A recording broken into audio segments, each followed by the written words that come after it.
Hola a todos, ¿qué Bien, tal? Un gusto enorme saludarlos. Les damos la bienvenida a este nuevo encuentro de diálogos docentes. En el día de hoy tenemos el gusto, el placer de poder compartir esta tarde y este encuentro con Daniel Brailovsky, que nos va a disertar acerca de las infancias y las pantallas.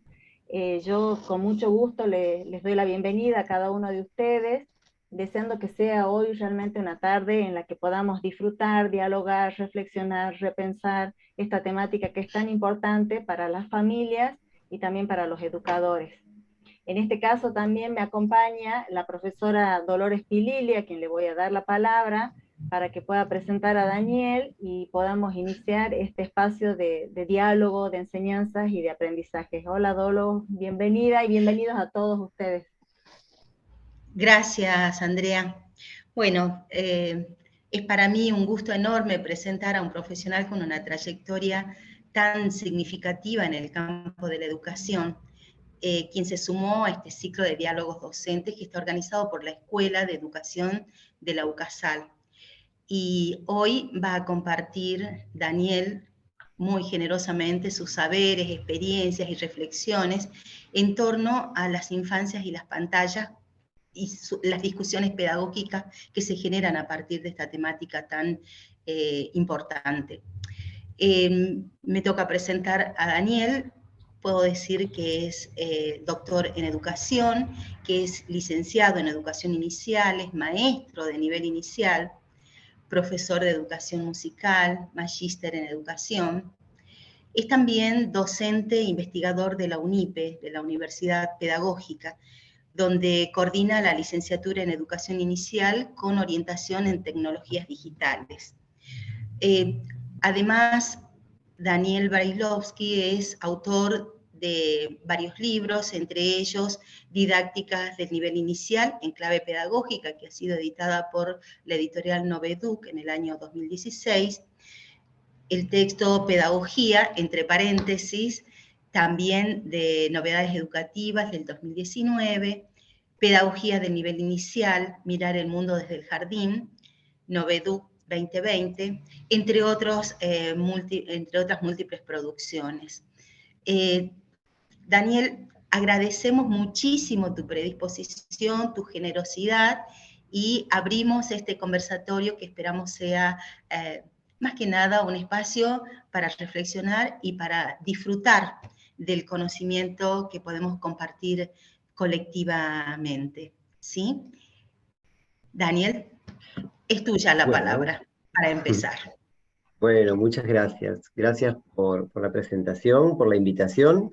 En principio, lo que me gustaría es abrir una temática que, como es bastante extensa, no pretendo abarcarla, no pretendo llegar a conclusiones definitivas, pero por lo menos plantear algunas preguntas y abrir algunas líneas de análisis. A grandes textos, a grandes rasgos, el texto que propusimos como título es Infancias y pantallas, discusiones pedagógicas.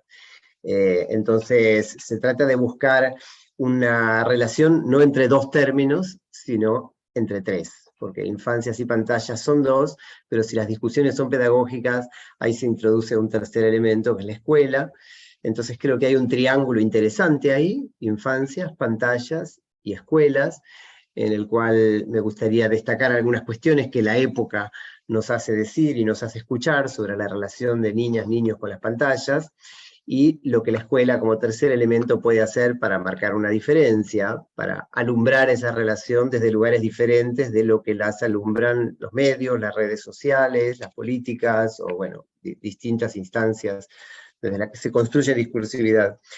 Antes, compartir simplemente a modo de, digamos, de marco teórico, si se quiere, un sitio web, una página en la que voy buscando textos que me parecen interesantes, que me parece que pueden ayudar a pensar cosas. No son textos que yo haya escrito, sino textos que leí, o que tengo ganas de leer incluso, y los voy guardando ahí.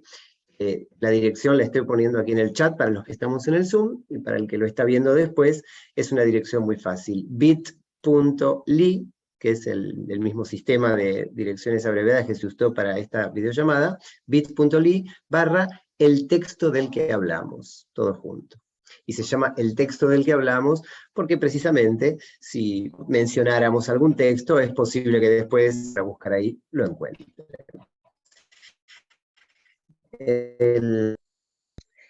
Creo que acerca de las tecnologías digitales en relación a las infancias y en relación a la educación infantil, a nivel inicial particularmente, predomina la mirada didáctica. Es decir, que cuando se aborda este tema, por lo general, la pregunta a la que se intenta responder es cómo enseñar matemática, lengua, cómo jugar, cómo desplegar propuestas pedagógicas con TIC en la sala, digamos. Lo que a mí me interesa preguntar tiene menos que ver con esa pregunta didáctica y tiene más que ver con el tipo de relación que queremos promover entre las infancias y las tecnologías. Porque las pantallas no son una herramienta más que ingenuamente podemos utilizar como si fuera toda potestad nuestra usarla bien o mal, como si fuera toda potestad nuestra darle un uso sensato, pedagógicamente conducente, o un uso más complicado, digamos. En este encuentro entre infancias y pantallas siempre se destacan las potencialidades, siempre atadas al buen uso, al uso sensato, al uso subordinado a fines pedagógicos, pero también sucede que las pantallas, y no solo a los niños, sino principalmente a los adultos, nos hacen hacer cosas. Hay una relación compleja que tenemos con las herramientas tecnológicas, todos andamos con algún teléfono, un smartphone encima, que saca fotos, que graba sonidos, que nos permite comunicarnos a través de redes sociales, pero son muchos los comportamientos calificados como adictivos, como compulsivos, como antisociales, como consumistas. Están llenos de sesgos negativos las pantallas. Entonces me pregunto, ¿cuáles son las distintas versiones del mundo que se abren paso un poco a los codazos frente a las infancias cuando ponemos frente a ellos las tecnologías, ¿no?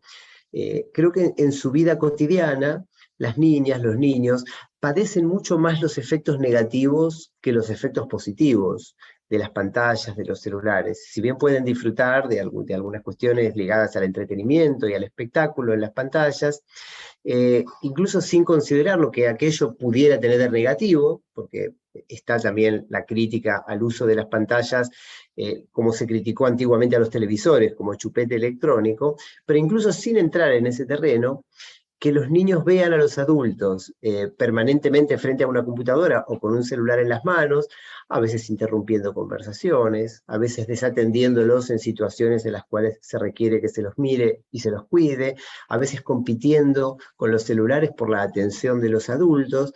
Creo que todo eso hace que mirar la socialización de los chicos en esta época requiere pensar en una socialización a una vida social en la que los celulares, las pantallas están presentes y tienen un rol más o menos problemático, ¿no? Entonces, por eso creo que pensar la cuestión de los dispositivos en la escuela no es solo un asunto didáctico, como enseñar con tecnología, sería la pregunta, sino también, y antes probablemente, un asunto más amplio, más de orden pedagógico, y que la observación de escenas de aula en las cuales aparecen celulares no es solo escenas de sujetos docentes que enseñan y sujetos alumnos que aprenden, sino que son escenas en las que las personas están interpeladas, porque la presencia de estas tecnologías hace que el pensamiento, el cuerpo, el ingenio de esas personas esté atravesado de todas estas preguntas que se hace en la época, ¿no? Hay algo muy interesante que leí hace poquito en un texto de Inés Dussel, en un libro que se presentó hace unos pocos meses y me invitaron a participar de la presentación. Ella decía, siempre se dice de los celulares, por ejemplo, que hacen que la escuela se multiplique en otros espacios, ¿no? Se habla de la por ejemplo, no sé, me imagino que habrán escuchado esta expresión de que la educación con tecnologías es una educación ubicua, ¿no es cierto? Y entonces ella plantea que no solo la escuela se extiende hacia otros lugares, sino que también los teléfonos, por ejemplo, en las aulas, hacen que dentro de la escuela se generen espacios de no escuela, espacios de otro tipo de socialidad, espacios de otro tipo de atención, espacios de otro tipo de interés, o de otras lógicas, o de otras estéticas no escolares, digamos, ¿no? Entonces, Para no extenderme mucho, digamos, en esta introducción más bien conceptual, decir que frente a la postura más instrumentalista, según la cual las máquinas llegan a nuestras manos y nosotros las usamos bien o mal, como podríamos utilizar bien o mal un martillo, que puede servir para arreglar algo, o para romper algo, o incluso para lastimar a alguien, se suele oponer una visión más política, según la cual los artefactos vienen cargados de ideología, vienen cargados de ciertas tendencias, marcan caminos a los cuales nos vemos más o menos obligados a seguir y a lo que tenemos que prestar atención. Y yo creo que vale la pena mirar una tercera postura, que no es ni el instrumentalismo puro ni el determinismo tecnológico, sino pensar que estas máquinas son una manera de hacer mundo, porque forman parte de nuestro mundo, y que también podemos volver sobre el modo en que nos condicionan, porque somos seres técnicos, ¿no? Y entonces educar también es eso. Educar también es eso, ¿no? Es también educar a niños que se van a despertar tal vez durante el resto de su vida con una alarma que sale del celular, que van a tener una máquina que les hace fe, que se van a orientar en la ciudad en la que viven y en las que visiten con mapas digitales, que van a transportarse a través del espacio con máquinas que les sacarán el boleto, les darán el boleto, los dejarán en destino, que se enamorarán de sus futuras esposas o maridos por Instagram o por YouTube o por Facebook, que jugarán a juegos inspirados en las películas y en las series que ven en las plataformas digitales, que van a ser mirados por los adultos a través del modelo de infancia que instala socialmente Disney and Company, Netflix, las publicidades, etc. Entonces, que la pregunta es, ¿qué usos de las tecnologías vamos a alentar? ¿Qué miradas sobre las tecnologías vamos a alentar, toda vez que forman parte de muchas maneras distintas de la vida de los chicos?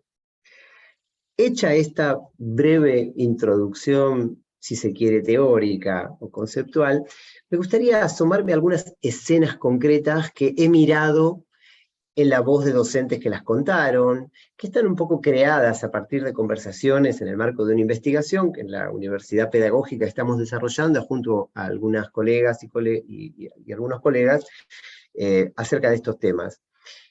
Me gustaría entonces enumerar algunas escenas que permiten mirar algunos aspectos de esta relación triangular, decía, entre infancias, pantallas y escuela.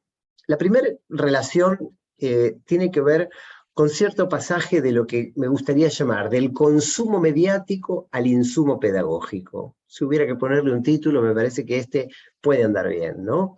Del consumo mediático de las tecnologías al insumo pedagógico que éstas pueden representar.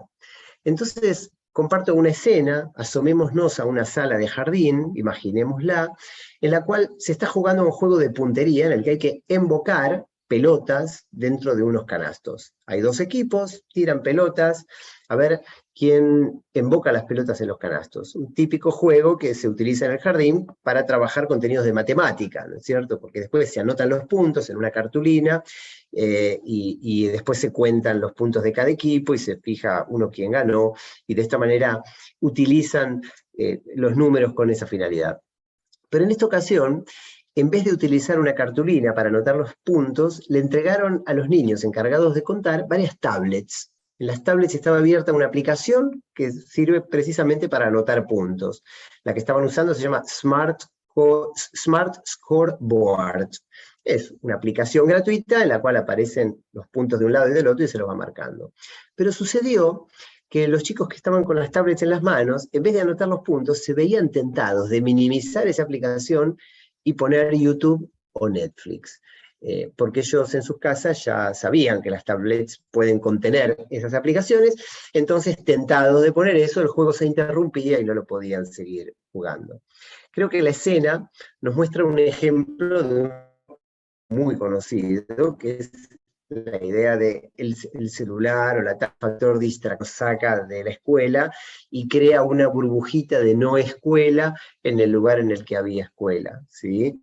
Y creo que muestra precisamente este tránsito del consumo mediático al insumo pedagógico, que es un tránsito conflictivo, que no todas las cosas que aparecen en las pantallas son necesariamente cosas que despiertan el interés y la curiosidad de los niños. Hay una una serie de críticas que se dirigen a la escuela tradicional y que la acusan de ser aburrida, de ser monótona, de ser repetitiva, de ser memorística, y en el otro lado del ring se suele situar a las tecnologías como una alternativa siempre interesante. Creo que estamos transitando una época en la que los niños son capaces de discernir dentro de las pantallas las distintas posibilidades, las distintas experiencias, las distintas sensaciones que pueden aparecer. Asomémonos a otra situación. En la sala de al lado podría estar sucediendo esto, que es muy distinta de la anterior. Esta podría funcionar como un contraejemplo de la situación que acabo de exponer. En esta sala se proyectan, utilizando un cañón, un proyector, sobre una pared blanca, algunas obras del artista catalán Joan Miró, que es un artista que se utiliza mucho en el jardín para trabajar en artes visuales. El cañón está conectado a una computadora, van pasando las imágenes que la profesora previamente escaneó o consiguió digitales, y mientras hacen este ejercicio de visualizar obras, comentarlas, algunos chicos comienzan a jugar haciendo sombritas con las manos o con el pelo, se dieron cuenta que se veía su pelo reflejado ahí, las sombras sobre la proyección, y empiezan a jugar a hacer sombras con las manos. Las maestras, lejos de retar, enojarse o censurar esta intervención, toman la iniciativa y todos comienzan a jugar con sombras, y de a poco van logrando que las docentes a intervenir en la obra de arte con sombras entre todos. Entonces reencuadran una parte del cuadro con sombras con las manos, agregan ciertos objetos proyectando la sombra para modificar el cuadro, a ver cómo queda si le ponemos, no sé, el estuche de los lentes ahí, digamos, y la intervención de sombras sobre esta obra se convierte entonces en un modo de mirar la obra, interviniéndola con las sombras. La maestra dice, por ejemplo, a ver, ¿quién puede tocar con su sombra una figura que se parezca a una lágrima? Y en el cuadro de Miró había una figura parecida a una lágrima, entonces iban los chicos y tocaban con su sombra, sin tocar la pared, sino reflejando la lágrima. Podemos ver cómo se ve si todas las cabezas aparecen en la parte de abajo, y es como si fuera un teatro, dice la maestra. Y entonces, mientras los chicos intervienen en la obra y logran una proyección interesante, la maestra registra con su celular, sacando una foto, la nueva obra que es la obra intervenida. Fíjense cómo en este otro ejemplo confluyen varios elementos interesantes y virtuosos, digamos, ¿no? de un uso más interesante, más potente del recurso tecnológico. La pantalla permite ver las obras en un tamaño ampliado, con buena resolución, pero también se convierte en un instrumento para mirar, capitalizando algo lúdico que los chicos descubrieron en la pantalla, ¿no? Creo que en ambos casos entonces se ve este concepto del consumo mediático al insumo pedagógico. Una segunda cuestión tiene que ver con el uso de videos.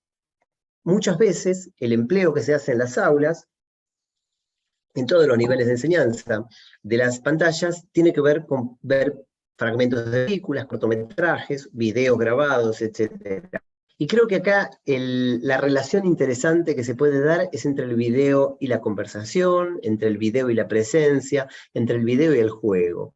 La imagen, digamos, deprimente del profesor que deja a los alumnos frente a una pantalla y se va, y entonces es una manera de sacarse a los alumnos de encima, de un modo análogo a lo que criticábamos hace un rato. En esa situación, el alumnado, del mismo modo que muchas veces los niños en los hogares, cuando se quedan viendo algo en las plataformas de entretenimiento, la pantalla viene ahí a sustituir vínculos, no a potenciarlos o a completarlos. Entonces el tránsito en este caso se daría de un uso de la pantalla como sustituto del vínculo a un uso de la pantalla como complemento, acompañamiento o potenciador del vínculo. Hay un relato interesante que nos acerca una maestra en uno de los grupos focales que decía que había visto un cortometraje que a ella le encantaba, lo había compartido con su grupo escolar, y después se había quedado pensando, dijo, ¿está bien que les pase videos en la sala? ¿No estaríamos haciendo lo mismo que los adultos de la casa cuando recurren a la computadora como un recurso para disponer algo de tiempo para sí mismos, digamos? ¿Pero es correcto hacerlo en el jardín? Y después se da cuenta que ella había compartido ese material con su grupo porque a ella le encantaba y la emocionaba ese material, y creía que era un material potente para trabajar con el grupo, que ella lo había visto con el grupo, y que finalizado la visualización, había compartido con ellos una conversación, una ronda acerca de lo que acababan de ver, de lo que les había parecido, de qué tipo de conversación se pudo dar después del video, o antes del video, o incluso durante el video, ¿no? Entonces, podría uno decir que lo que hace la diferencia es la existencia de una visualización acompañada, de una visualización conversada. En el mismo grupo de conversación, algunas maestras contaban que se habían preocupado cuando escucharon en los juegos de los chicos lo que ellas llamaban lenguaje televisivo, ¿no? Esto del lenguaje televisivo hace referencia en vez de hamaca, decir mecedora, en vez de pelota, decir balón, es decir, hablar de tú y no de vos, como hablan normalmente, como que en sus juegos sienten que necesitan emplear un lenguaje del castellano neutro que aparece en las series de televisión, ¿no? Las maestras preocupadas por esto, de alguna manera sentían que el juego del grupo estaba manchado de televisión, estaba manchado contaminado de ciertos elementos que atentaban contra la imaginación infantil verdadera, auténtica, la imaginación no televisiva, ¿no? Como si hubiera una imaginación infantil pura y otra imaginación infantil contaminada con los elementos que provienen del mercado, de la industria cultural que traen las pantallas, ¿no? Creo que esta preocupación las había llevado a conversar con los chicos, a hacer algunas actividades lúdicas vinculadas con esto, etc. Pero me pregunto si es legítima, si es genuina esa preocupación, ¿no? De alguna manera la experiencia de los chicos como televidentes, que suele ser vista como digamos, con un filtro moral muy fuerte, ¿no? Se moraliza mucho la actitud de los adultos y de los niños frente a las pantallas. Pero si pensamos también que la experiencia de los chicos como televidentes, el acceder a ciertos contenidos, cada uno en su casa y reunirse después como grupo escolar en la escuela, es un punto de contacto, es un punto de encuentro que les sirve para construir juego, es el equivalente en la infancia de muchas otras experiencias de socialidad que los adultos tenemos y los niños no tienen. A ver, si los adultos nos encontramos en un espacio público, que mantener una conversación sobre generalidades, tenemos un montón de generalidades en las que encontrarnos. Hoy por hoy podemos hablar del clima porque leemos el pronóstico del tiempo, podemos hablar de política, de las elecciones, podemos hablar de fútbol, podemos hablar de un montón de cosas, porque tenemos una gran experiencia en común, de vivencias compartidas, somos sujetos inscriptos en cierta forma pública de la historia. En cambio, para los chicos, encontrarse en la escuela con otros y constituirse como semejantes requiere de apelar a experiencias comunes que no son tan abundantes. Y claramente la experiencia como televidentes es una de ellas.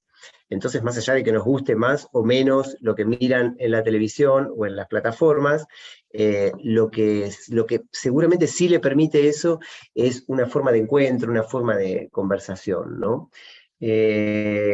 En el caso de las infancias se plasma en el juego. Entonces, cuando digo que en el video lo que hace la diferencia es la conversación o el juego, con este segundo punto, me refiero precisamente a que es ese vínculo de terceridad entre infancias, pantallas y escuela, el que vuelve a aparecer acá. El mismo que convertía el consumo mediático en insumo pedagógico, ahora convierte el consumo de video en juego o en conversación, ya sea propiciada por el docente o visible cuando sucede entre los niños. Una tercer eje para observar estas escenas, estas situaciones, podría ser el de la cámara y la mirada, ¿no? La cámara, me gusta decir, es un poco atrevida la metáfora, pero la cámara como embajadora de la mirada. El ejemplo que me sirve para ilustrarlo es el de una clase de educación física. Un profe de educación física en un jardín decide registrar con videos los movimientos del grupo a partir de cierta consigna que les dio. Entonces, después se miran, prenden la televisión, proyectan lo filmado y surge la idea de volver a hacer un registro de la misma coreografía, de la misma situación de movimiento, pero cambiando el ángulo de la cámara. Y entonces se ensayan distintas posibilidades. Ponen la cámara a la altura del piso para que se vean solo los pies. Desde un balcón que hay en ese gimnasio, desde un ángulo alto, filman desde arriba y se ven las cabezas, ¿no? Desde un ángulo cenital. La maestra, viendo esto, después va a proponer en la sala, tomando la iniciativa del profe, caminar con las manos. Entonces la maestra va a proponer algo así como un juego en el cual se ven solamente las manos, digamos, y ensayan distintas formas de caminar, ¿no? Entonces se puede caminar de distintas maneras, como araña, ¿no? Bueno, ensayan distintos ejercicios, digamos, de caminata con las manos, en las cuales solamente se ven las manos. Y los chicos empiezan después colocan el celular con la cámara frontal y hacen un desfile de manos que comparten con otras salas y familias, poniendo el video detrás de un código QR. Es decir, hay algo de la expresividad del cuerpo que de repente se abre y se despliega, no solo por el cuerpo en sí, sino por la forma particular de mirada localizada que permitió la cámara en estos ejercicios. Y me pareció que era una escena muy bonita, en la cual la cámara está no del lado opuesto a la persona que mira y es espectador, sino que está en la cámara. Y nosotros nos estamos mirando en la cámara como en un espejo. Entonces eso modifica y abre otras posibilidades respecto de los imaginarios disponibles por la cámara. Además, pone en evidencia algo que es evidente, que es que hay al menos dos posiciones diferentes para el sujeto frente a una pantalla, que es mirado por el dispositivo mediante la cámara del dispositivo, como lo soy yo para ustedes en este momento, y ustedes para mí a través del Zoom, o uno mira la pantalla como cuando estamos trabajando con un documento de Word, por ejemplo, estamos mirando un video. Para este segundo caso, el de estar mirándonos la pantalla y no la pantalla a nosotros a través de una cámara, se me ocurre que hay tres variantes diferentes y las tres para que pensemos qué implica cada una de ellas dentro de un aula. Lo podemos conversar después en el momento de abrir la pantalla y los comentarios.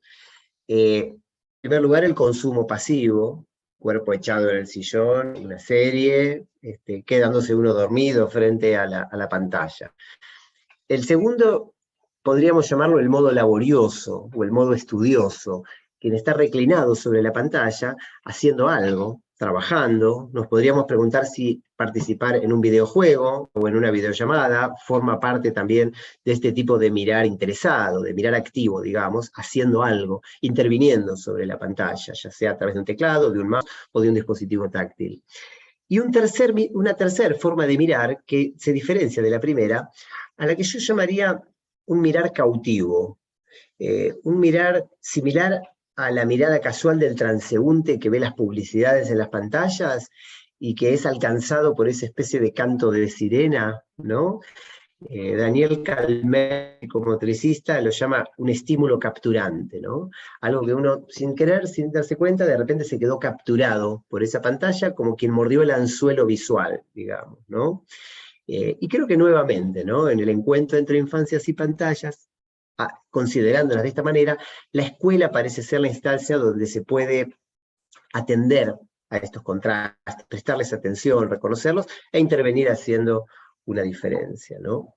Entonces tenemos del consumo mediático al insumo pedagógico, el video convertido en conversación o en juego, la cámara como embajadora de la mirada. Un cuarto eje sería el de cierto equilibrio en el costo social, en el costo cultural de usar las tecnologías. Esto lo pienso a partir del relato de una maestra que cuenta lo siguiente. Ella está con su grupo, están conversando, y de repente surge una duda. ¿Cuántas patas tiene una araña? La propia maestra no estaba segura si la araña tenía 6, 8 patas o cuántas. Entonces saca su teléfono móvil del bolsillo y le pregunta a Google, ¿no? ¿Cuántas patas tiene una araña? Oye Siri, ¿cuántas patas tenía? El celular da la respuesta y entonces dice, bueno, tiene 8 patas. Y siguen trabajando sobre la cuestión. Finalizada la actividad del intercambio, ella piensa, ¿haré bien en sacar el celular para buscar información mientras converso con el grupo? Ella dice, cuando mi novio hace eso me revienta, no me gusta que lo haga. ¿Hago bien yo en hacerlo con mis alumnos? ¿Quiero instalar este recurso que al mismo tiempo que me brinda una información, interrumpe una conversación y mata todas las preguntas con una única y rápida respuesta, que es la respuesta de Google? Y se lo queda pensando. digo, más allá de la respuesta que la maestra encuentre a esa duda legítima, porque buscar información es interesante también, y no estamos queriendo decir que buscar información en Internet sea algo improcedente o antipedagógico, ¿no? Pero se está planteando si hacerlo de esa manera, en ese contexto, es oportuno, o si es mejor pensar una actividad específica de búsqueda compartida en Internet a medida que las preguntas se van acumulando. Cuando apareció este relato de esta maestra que se planteaba a sí misma si era pertinente que instalara ese modo de esencia de los dispositivos de las conversaciones, porque eso era lo que el currículum oculto de esa situación estaba mostrando que se ensayaba, aparece un contraejemplo. Una maestra, después de haber decidido sacar una foto de una producción grupal que los chicos habían hecho, conversando con los alumnos, dicen, ¿qué tal si dejamos la cámara siempre cerca? Para que cuando surja alguna situación que valga la pena registrar, lo podamos hacer, pero antes conversando sobre si vale la pena sacar la foto y para qué, y qué vamos a hacer después con la foto. Entonces cualquiera del grupo puede proponer fotografiar algo. La cámara está ahí. El que lo fotografía lo consultamos grupalmente y si decidimos que sí, ese niño saca la foto y después hacemos algo con las fotos al final de la semana. Las fotos de la semana, un compilado o algo por el estilo, ¿no? Me parece interesante porque, por un lado, discute un poco esta forma acrítica de registro permanente que atraviesa nuestra vida cotidiana. Vamos por ahí sacando fotos de cosas que tienen, como lo llama algún texto que lo leí por ahí, ahora no me acuerdo de dónde lo saqué, creo que era en un texto de Inés Dussel también, que decía el efecto wow. Cualquier cosa que tenga esto, wow, ¿no?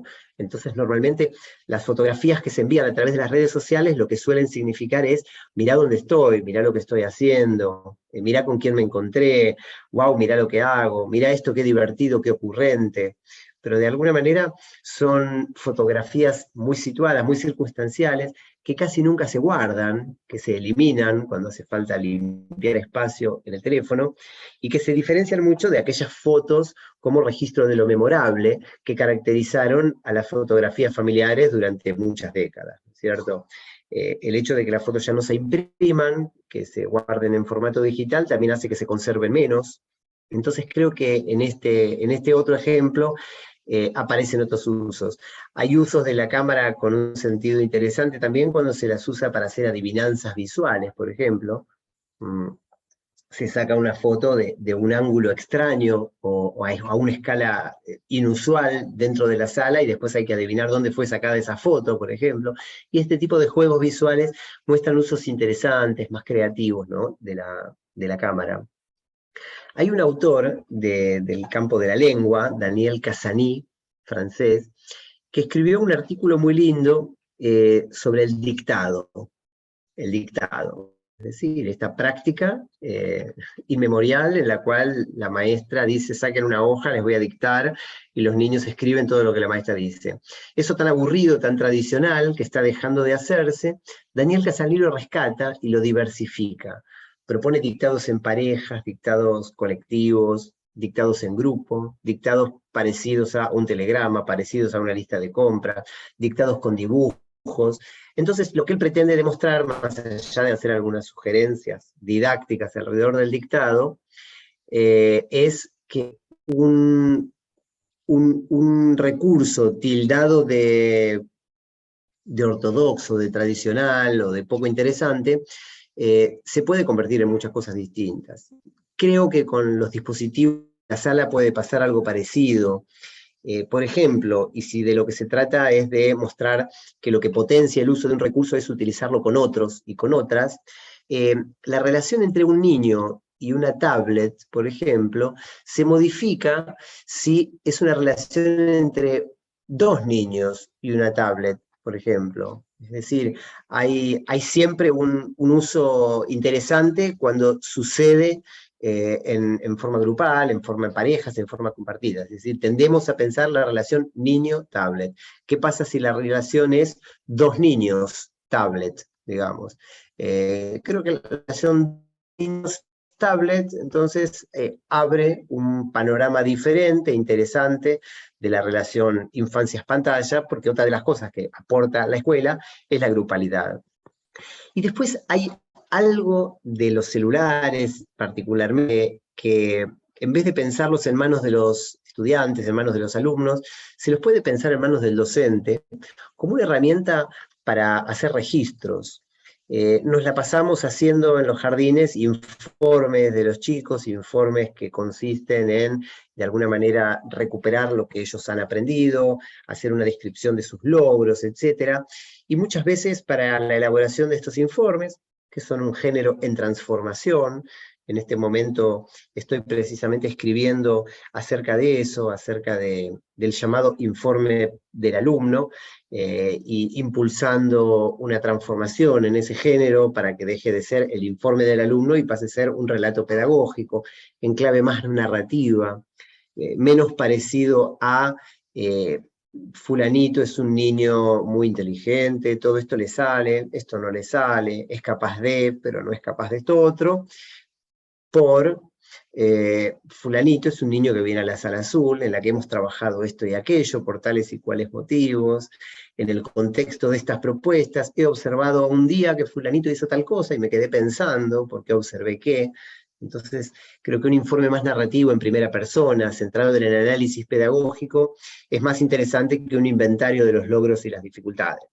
Pero quiero decir, en ese contexto, el empleo de recursos digitales para registrar precisamente situaciones susceptibles de ser narradas, sonidos susceptibles de ser luego reescuchados y compartidos, la posibilidad que brindan los celulares de hacer un catálogo, una recuperación, digamos, ordenada en carpetas digitales y en todo tipo de formas de ordenamiento del material, en distintos formatos, en video, en foto, en audio, en texto, etc. Creo que son insumos muy bonitos, muy interesantes, y que pueden ser bien aprovechados, digamos, ¿no? Bueno, para empezar a terminar y abrir un poco la cuestión a la conversación, quizás entonces no se trata de incluir tecnologías, que es una de las fórmulas que se utilizan siempre para esto, ¿no? La inclusión es otra cosa, ¿no? Si de incluir se trata, hay otros usos más interesantes para esa palabra y tienen menos que ver con la tecnología y más que ver con temas de justicia, ¿no? Se trata de desacralizar a las tecnologías, de usarlas con buenos criterios pedagógicos, y de alguna manera de quitarlas de ese lugar redentor, como si las tecnologías vinieran a salvar a la educación de sus conservadurismos, que si viniera a salvar a la escuela de quedarse en el tiempo o de estar atrasada frente a los cambios sociales, ¿no? Todo el discurso del cambio tecnológico, asociado al discurso de la innovación, es un discurso que tenemos demasiado naturalizado. Pensar que la escuela se queda frente a los vertiginosos avances de las nuevas tecnologías es dar por hecho que los avances de las nuevas tecnologías son solo cambios culturales a los que la escuela tiene que adaptarse.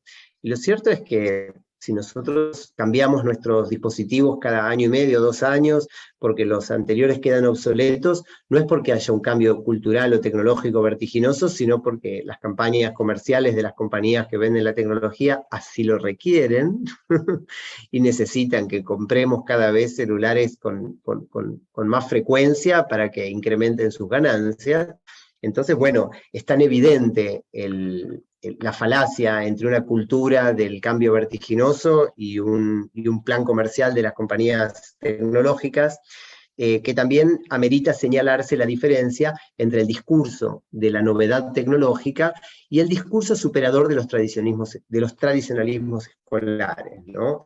Quiero decir que no es lo mismo el reformismo emancipador de Paulo Freire, de los pedagogos críticos, etcétera, que el reformismo más ligado al cambio comercial, que a veces promueve la incorporación de tecnologías, la gestión de tecnologías o la modernización por la modernización en sí.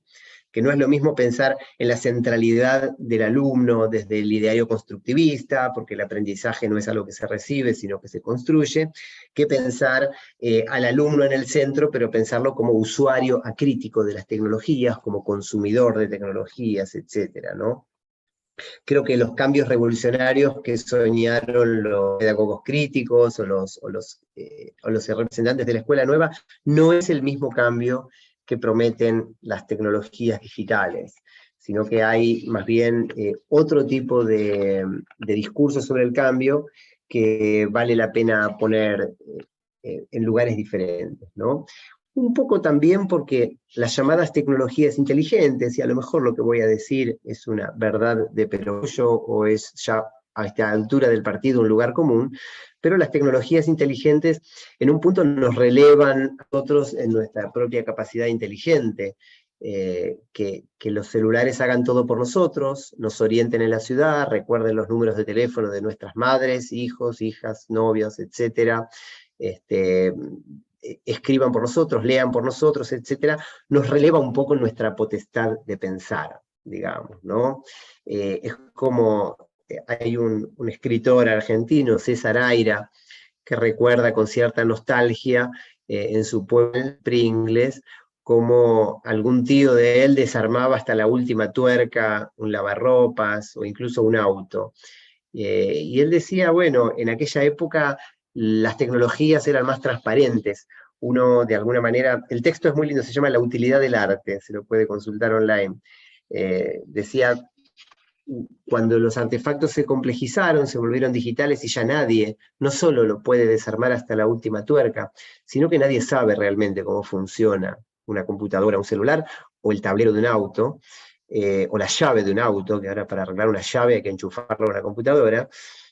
Lo tecnológico se analoga un poco a lo divino, o a lo mágico, digamos. Cada vez que marcamos un número y nos contestan en el celular, en un mecanismo absolutamente inaccesible para cualquiera de nosotros, incluso si fuéramos ingenieros informáticos, conoceríamos el funcionamiento de una parte de eso, pero hay poca gente en el mundo que pueda entender todo. Nos aleja un poco de nuestra propia potestad humana de hacer mundo, digamos, ¿no? Me gusta también como lo piensa el filósofo argentino Maximiliano López, cuando él dice, no es lo mismo tener un campo que cosechar, sembrar, trabajar un campo. No es lo mismo tener una guitarra que tocar la guitarra y saber tocar la guitarra. No es lo mismo tener un libro o un montón de PDFs que te bajaste de alguna página que leer un libro, subrayarlo, entenderlo, conversar a propósito de la conversación.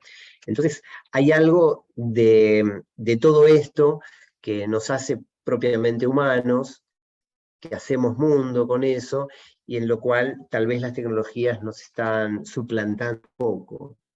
Este punto entonces, una vez más, subrayar el rol de la escuela en esta mediación entre los niños y las pantallas. Hay un ponerse en el medio y mirar cuándo la convierto en un insumo pedagógico, cuándo me ocupo de mantenerla alejada de esta situación para que no interfiera en una conversación, cuándo la transformo en otra cosa de lo que es, y hago lo que se podría llamar un uso artesanal de la tecnología, ¿no? Hay un concepto tecnológico que es el de el uso por defecto. Por default, ¿no? ¿Vieron cuando un celular, por ejemplo, uno dice lo voy a configurar a la configuración de fábrica, o lo voy a utilizar en su modo por defecto? Eso significa que es como viene. En las aulas también hay formas pedagógicas por defecto. Por ejemplo, la explicación es una forma de enseñanza por defecto, aunque no sea una tecnología, ¿no? Pero creo que así como se puede tecnificar aquello que históricamente se fabricó artesanalmente, se puede pensar un uso artesanal de algunos de los artefactos tecnológicos digitales que llegan a nuestras manos. Y eso significa utilizarlos dándole usos diferentes, dándole usos creativos, utilizando la cámara como embajadora de la mirada, utilizando las notas de escritura del celular como un sistema de registro de situaciones escolares en vistas a relatos pedagógicos. En fin, que hay una subordinación del recurso a la creatividad artesanal desde la que se usa. Y creo que una manera linda de ilustrar esto, y para terminar, es con una distinción muy linda que hace el filósofo español Santiago Alba Rico. Alba Rico dice, el mundo está lleno de cosas, y de todas las cosas que componen este mundo, podríamos dividirlas en tres grandes categorías. Las cosas de comer, a las cuales cuando las tenemos enfrente las devoramos y ya desaparecen, pero gracias a esa fagocitosis que ejercemos, mantenemos la vida y la prolongamos. En segundo lugar, las cosas de usar, que son instrumentos, que son herramientas, que son cosas que prolongan nuestros gestos, porque cuando nosotros golpeamos con un martillo, hacemos algo que podríamos hacer sin el martillo, pero el martillo nos hace hacerlo mejor. Entonces, de alguna manera nos proyectamos sobre los objetos, en las herramientas, en los instrumentos, y ya no tienen un valor de consumo directo, pero tienen un valor de consumo utilitario, ¿no es cierto? Y en tercer lugar, de las cosas de comer y de las cosas de usar, están las cosas de mirar, que son cosas que ni se comen ni se usan, sino que simplemente se contemplan. Son cosas que nos sirven para conservar la vida, como las cosas de comer, y nos sirven para conservar el trabajo o la sociedad, como las cosas de usar, sino que sirven para conservar el mundo. El mundo en un sentido profundo y filosófico, como todo aquello que nos importa, porque vale la pena, porque nos conmueve, porque nos convierte en personas que vamos con un mundo a cuestas, ¿no? Creo que se llamaba así un libro que se compró mi esposa ayer, Nadie viene sin un mundo a cuestas, o algo por el estilo, ¿no?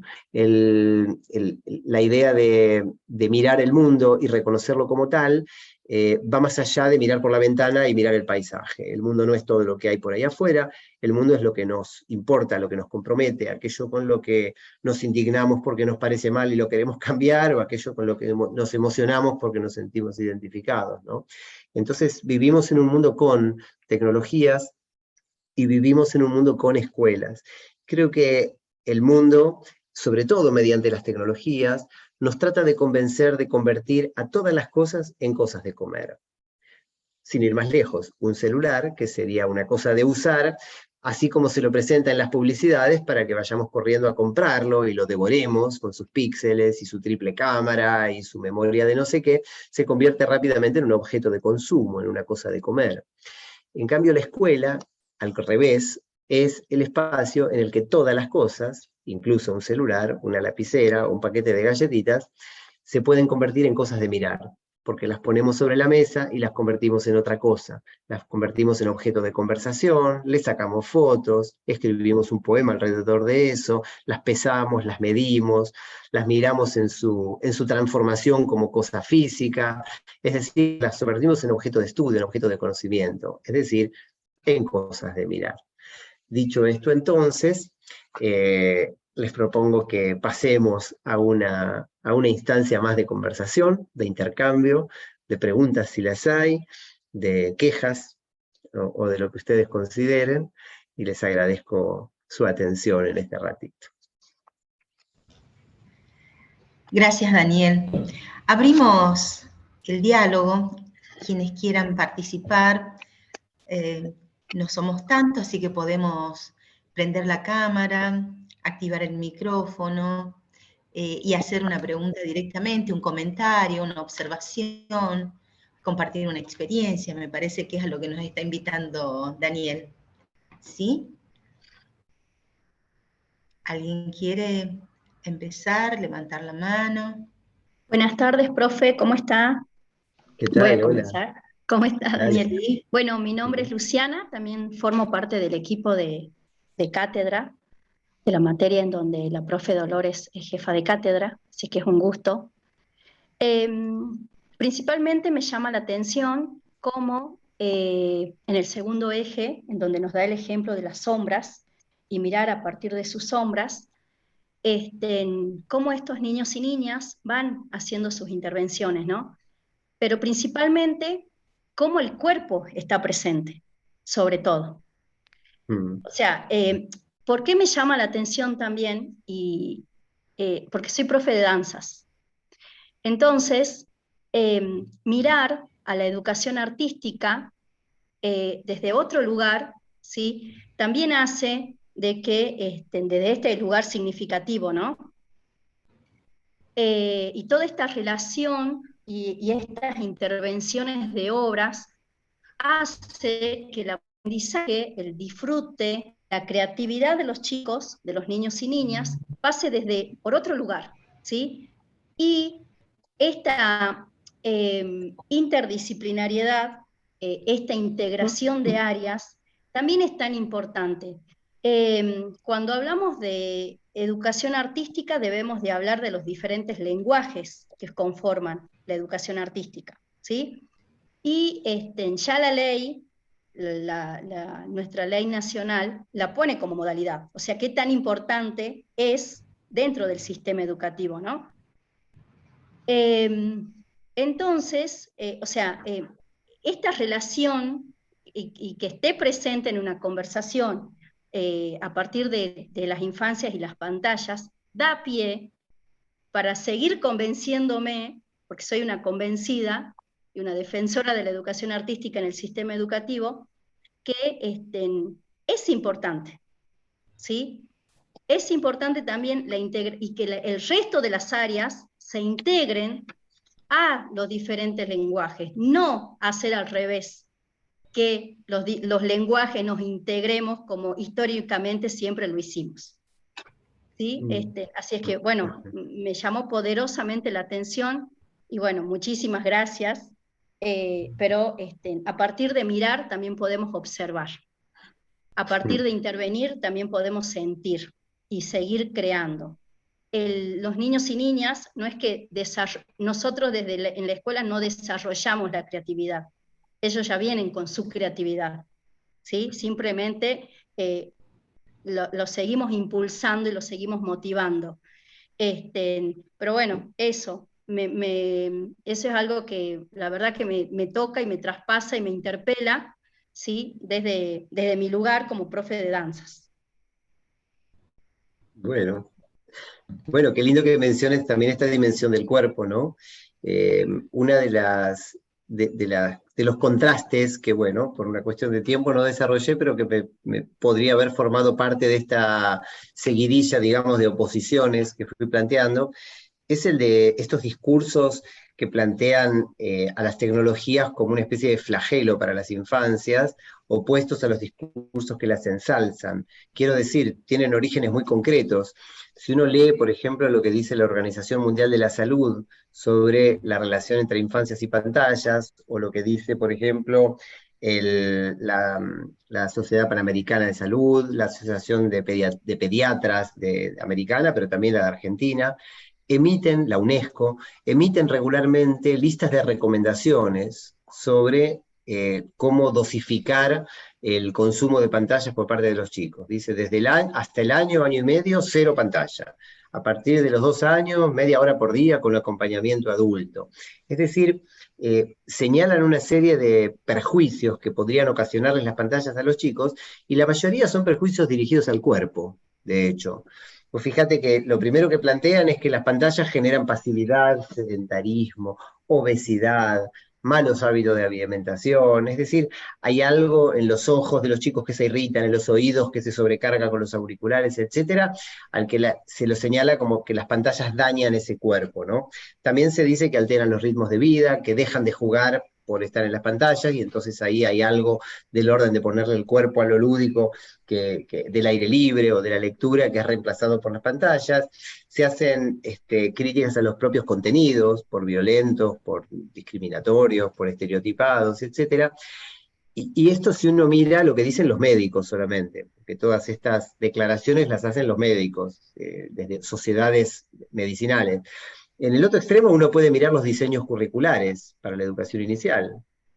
Todas las provincias, especialmente las que han hecho diseños curriculares del 2015, 2016 para acá, a partir de que existen además núcleos de aprendizaje prioritarios de educación digital y distintos documentos curriculares a nivel nación sobre la educación digital, plantean una mirada completamente diferente de los insumos tecnológicos. Es decir, ya no los plantean como un peligro y recomiendan tiempos máximos de exposición, como si fueran los rayos ultravioletas del sol, o modos adecuados de uso, como si fueran productos tóxicos o venenosos.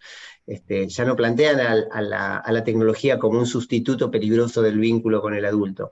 Al contrario, hablan de los nativos digitales, hablan de que los niños ahora pertenecen de pleno derecho a una generación de ciudadanos digitales, hablan de las tecnologías como potenciadores de la enseñanza y del aprendizaje. Son dos discursos absolutamente diferentes. En los dos está el cuerpo. En los dos está el cuerpo. En un lugar está el cuerpo abofeteado por las tecnologías, en el otro está el cuerpo alzado en brazos por las tecnologías, digamos. Entonces creo que ahí se abren dos caminos interesantes para compararlos, para ponerlos lado a lado, ¿no? Sí, o sea, es interesante también porque acá los diseños jurisdiccionales, desde nivel inicial hasta nivel superior, el cuerpo es el eje. O sea, hablando por eso digo nivel inicial, nivel primario, de primero a séptimo, nivel secundario, nivel superior, o sea, el cuerpo está presente como contenido y como eje en todos los niveles. Entonces, por eso es interesante hacer este análisis, ¿no? De cómo, cuál es el posicionamiento del cuerpo como contenido, y luego, ¿sí? A la enseñanza de la tecnología, y cómo eso también se va integrando. Entonces, por eso digo, son análisis que se tendrían que hacer, o que lo debemos hacer nosotros también como docentes, ¿no? Sí, sí, sí. Bien. Mica escribe en el chat algo que me parece que quedó como inconcluso. Claro, ¿y la escuela a través del tiempo? Mica, ¿querés ampliarlo? Ahí estás levantando la mano. ¿Quieres ampliar la pregunta? Sí, en realidad es una acotación, porque se habla mucho de lo que es la tecnología y lo que es la pantalla, cómo termina siendo un sedentarismo en el cuerpo, cuando la escuela a través del tiempo no es que proponía un cuerpo activo, salvo en lo que era educación física.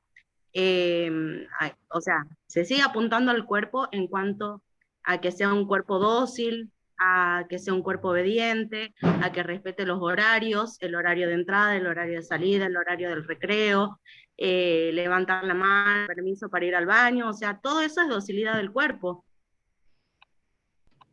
Y todavía pasa en las escuelas. Podemos preguntarnos si el uso o ciertos usos de estas tecnologías, porque digo, claramente lo que comentaba recién acerca de infancias y pantallas en el discurso médico y en el discurso curricular, no habla ni de las mismas infancias ni de las mismas pantallas, ¿no es cierto? Pero tampoco cuando Luciana habla del cuerpo como eje, no está hablando de este cuerpo disciplinado al que vos te referís, cuando decís, bueno, el cuerpo que llega a horario, que levanta la mano, que pide permiso para todo, atornillado al pupitre, etcétera, que uno tiene visualizado en toda la imaginería de la educación más tradicional, digamos, no es el mismo cuerpo en el que estaba pensando Luciana cuando decía que el cuerpo es el eje, el cuerpo de la expresión, el cuerpo considerado, etcétera. Por eso, el cuerpo es una construcción social y también es una construcción escolar. Lo que vale la pena discutir es qué lugar le damos al cuerpo y en qué medida estas representaciones sobre lo tecnológico, y el pupitre también es tecnología, ¿no? En el sentido ampliado de tecnología, como la escuela como entorno sociotécnico, como la llama Inés Dussel, ¿no? Favorece formas interesantes de pensar esa corporalidad, ¿no? Ahora hay dos manos más levantadas, la de Gabriela y la de... Exacto, y de Sofía. Pero perdón, Mica, no habías terminado, discúlpame, adelante. Sí, igual coincido con la profe Luciana, que es profe mía en práctica docente 3 en el profesorado de folclore, y yo también soy profe de danza, así que sí, entiendo a dónde ella apunta con el tema, que el cuerpo es uno de los ejes, el tiempo, el espacio, el ritmo, el cuerpo, y también que está bueno de que no solamente siempre las áreas artísticas, o lo que es educación artística, se tenga que adaptar o tenga que potenciar los otros aprendizajes, cuando en realidad siempre es como todo el aprendizaje en detrimento del área artística, porque es el hobby, es el pasatiempo, y realmente yo lo que siento como profe de danza es que nosotros trabajamos con la mente, con el cuerpo y con las emociones de las personas, que no es poco. Y estaba bueno también lo que hablaban hace rato de pasar de esta curiosidad ingenua de decir, bueno, patas tiene un insecto, o la araña, no sé cuántas patas tiene, lo busco en el teléfono, y eso, o sea, tratar de despertar la curiosidad en todo el grupo y de pasar de esta curiosidad ingenua a una curiosidad epistemológica, como la plantearía Freire, por ejemplo. Gabriela. Hola, ¿qué tal? ¿Qué tal? Qué interesante todo. Me llamó la atención, me parece muy esclarecedor esto que comentabas, profesor, de la sacralización de la tecnología, porque es cierto que muchas veces cuando se habla de cambio y transformación de la educación, lo que se hace es mediatizar, digamos, a través de la tecnología, pero el mismo proceso tradicional de aprendizaje. Y eso yo lo veo mucho y también lo cometemos, o sea, yo por lo menos, esto de repetir los mismos modos de enseñar y de aprender de antes, pero utilizando de un modo instrumental las herramientas. Y esto sí demanda una reflexión, ¿no? Y por otro lado, me pareció muy interesante, yo espero, profesor, un libro de filosofía de la educación suyo, porque sí que se puso muy filosófico sobre el final, porque esto de que no hay práctica educativa ni reflexión sobre el fenómeno educativo que no parta de un modo de entender el mundo y al propio ser humano, agregaría yo. Y yo creo que sí, el momento actual de la educación demanda una reflexión de fundamentos, independientemente de cuáles sean los medios que nosotros utilicemos para trabajar y para entablar el proceso educativo, ¿no? Pero creo que es el momento de reflexionar sobre este tipo de cuestiones, porque además nosotros hablamos de las pantallas, de nosotros que somos del norte y los profesores que trabajan en escuelas rurales o en escuelas que están en los barrios más carenciados, los chicos también tienen otra realidad. Y ahí el tema tecnológico, hay escuelas sin internet, escuelas que tienen problemas estructurales que ya sabemos, entonces tampoco es una situación general para todos, ¿no? El tema de esta tecnología aplicada a lo educativo. Bueno, hablé de más de la cuenta, profesor. Bueno, muchas gracias por el comentario. Está Sofía con la mano levantada. Hola, ¿me escuchan? Perfectamente. Bueno, a diferencia de mis colegas, yo no soy profe de danza, es más, soy una madera para bailar. Bueno, yo estaba escuchando un ejemplo que había dado acerca de esta docente que saca el teléfono para investigar, para buscar respuesta a un conocimiento que no lo tiene. Y yo, escuchando eso, me siento muy identificada. Yo trabajo en 2 niveles, primario y secundario, y lo sentí muy fuerte en el nivel secundario, porque la verdad que no solo los docentes tienen teléfono, sino también todos los alumnos. Hasta los alumnos tienen mejor celular que los profes, porque esa es la verdad. Y es muy común eso, que ante cualquier cosa que están hablando, que no entienden, o cualquier cosa que quieren saber, al toque sacan el teléfono y al toque empiezan a googlear, a fijarse, a buscar, a investigar. Es como que de alguna manera sí se interrumpe el diálogo, pero también se interrumpe para una investigación. Sin irme más lejos, hace poquito llegó a nuestra escuela, a nuestro colegio, un combo de tablet y de 2 cámaras fotográficas.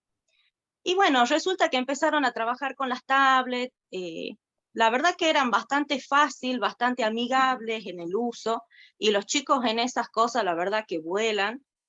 Y me dice el dire que registre, que le saque foto para que después la revelemos, la hagamos imprimir, porque él las quiere en papel, y que esas fotos después vayan al libro histórico. Porque bueno, era un hecho como trascendente que haya llegado todo ese combo con tablet. Y sacamos las nuevas cámaras, y claro, yo no sabía usar una cámara que lleva lente, que tiene toda esa cuestión, y digo, bueno, saco foto con mi teléfono, que sí lo sé manejar, pero la idea era usar este material que había llegado a la escuela.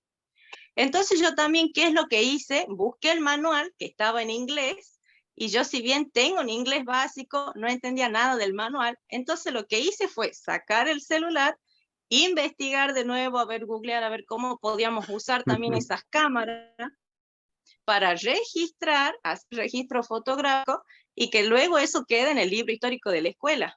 La verdad es que lo siento, que me pasa siempre, a mí, a los chicos, a los profes, que como que estamos muy acostumbrados que ante cualquier cosa sacamos y buscamos, a ver, buscamos respuesta.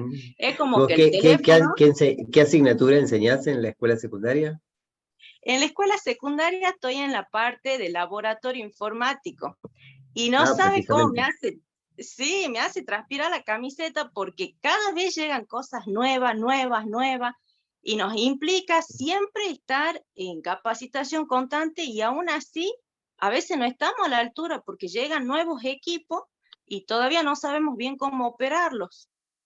Y bueno, también vemos una pequeña falencia ahí del sistema educativo, que nos llegan por ahí equipamientos y no nos capacitaron para ver cómo los usamos. Así que es como que es una prolongación de nosotros también el teléfono y las páginas web, para ver, de buscar soluciones a estos problemas que siempre tenemos en la escuela. Si volvemos al planteo inicial, ¿no? De que hay preguntas que no tienen tanto que ver con cómo lo hago con tecnologías, o cómo lo hago mejor con tecnologías, o cómo las uso didácticamente, sino qué lugar quiero darles en la vida escolar, o qué versiones del mundo traen esos usos por defecto de las tecnologías, y cómo podemos, si queremos, problematizarlas.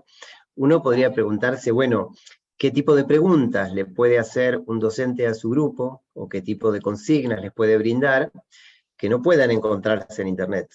Digamos, hay preguntas que tienen que ver con ciertos razonamientos, o con ciertas situaciones figuradas.